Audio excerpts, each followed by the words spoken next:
આ વાત એક કાળું સત્ય છે. કાળું સત્ય એ માટે કે અહીં વાત નાની વયના યુવાનોની છે. છેલ્લા 6 મહિનામાં 25 થી 35 વર્ષની વયના યુવાનોને શ્રદ્ધાંજલિ આપતી ઘણી પોસ્ટ સોશિયલ મીડિયામાં જોઈ. કોઈ વ્યક્તિ આટલી નાની ઉંમરે દુનિયા છોડી દે ત્યારે એની સાથે તમારો કોઈ સંબંધ કે પરિચય ન હોય તો પણ દુઃખ થાય, એ સ્વાભાવિક છે.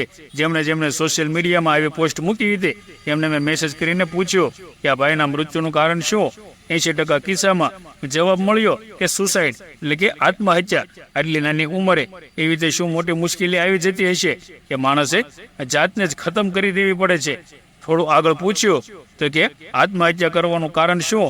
જવાબ સાંભળીને ચોંકી જવાયું કે આ યુવાનોને માથે લેણું થઈ ગયું હતું. જેટલા યુવાનોએ આત્મહત્યા કરી હતી એમાં 70% કરતાં વધુ યુવાનોએ શેર બજારમાં ખોટ જવાને કારણે આત્મહત્યા કરી હતી.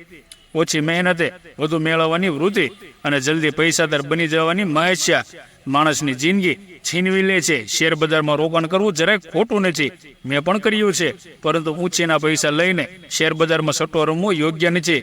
રોકાણ અને સટ્ટા વચ્ચે બહુ મોટો તફાવત છે. NSE એમની ઓફિશિયલ સાઇટ પર એવું લખે છે કે ફ્યુચર ઓપ્શન સેગમેન્ટમાં 10 વ્યક્તિમાંથી 9 વ્યક્તિ નાણાં ગુમાવે છે. એટલી સ્પષ્ટ વાત કહેવા છતાં આપણને એમ જ લાગે છે કે જે એક વ્યક્તિ કમાય છે એ હું હોઈશ.